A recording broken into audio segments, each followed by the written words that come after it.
Καλώς ήρθατε στο σχολείο μας. Σήμερα θα ταξιδέψουμε στην εποχή των Μικηναίων, ενός σπουδαίου πολιτισμού που έζησε στην Ελλάδα πριν από περίπου 3.500 χρόνια.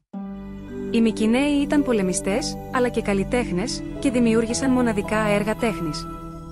Οι Μικηναίοι έχτισαν τα περίφημα κυκλόπα τείχη γύρω από τις πόλεις τους, που ήταν τόσο μεγάλα και βαριά, που πίστευαν ότι μόνο οι γίγαντες κύκλοπες θα μπορούσαν να τα χτίσουν. Επίσης, έφτιαχναν θολωτούς τάφους, όπως ο περίφημος θησαυρός του Ατρέα, που ήταν μεγάλοι και εντυπωσιακοί, σαν σπηλιές. Οι τοιχογραφίες τους είχαν θέματα από τη φύση, τα ζώα, το κυνήγι, τον πόλεμο. Εδώ βλέπουμε σκυλιά με κορδέλες στο λαιμό που κυνηγούν ένα αγριογούρουνο από το ανάκτορο της Τύρινθας. Και εδώ είναι η διάσημη Μικηναία. Βρέθηκε ραγισμένη αλλά πλήρη στην οικία του αρχιερέα στην Ακρόπολη των Μικηνών.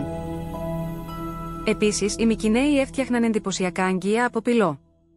Τα αγγεία τους συχνά είχαν πάνω τους ζωγραφιές με πολεμικές σκηνές ή ζώα, όπως λιοντάρια και άλογα. Ήταν δυνατοί και γενναίοι, και αυτό φαινόταν ακόμα και στα σχέδια που ζωγράφιζαν. Ήταν δυνατοί και γενναίοι πολεμιστές, και αυτό φαινόταν ακόμα και στα σχέδια τους. Έφτιαχναν δυνατά όπλα και ασπίδες. Αυτά τα όπλα τα στόλιζαν με όμορφες λεπτομέρειες, όπως καλιστά σχέδια από ζώα και μυθικές σκηνές. Μια από τις πιο σημαντικές τέχνες των Μικηναίων ήταν η χρυσοχοΐα. Ήταν διάσημοι για τα πανέμορφα χρυσά αντικείμενα που έφτιαχναν, όπως τα χρυσά στέμματα και τα κοσμήματα. Το πιο διάσημο έργο τους είναι η χρυσή μάσκα του Αγαμέμνονα, που βρέθηκε στον τάφο ενός βασιλιά. Φανταστείτε ένα πρόσωπο φτιαγμένο από χρυσό.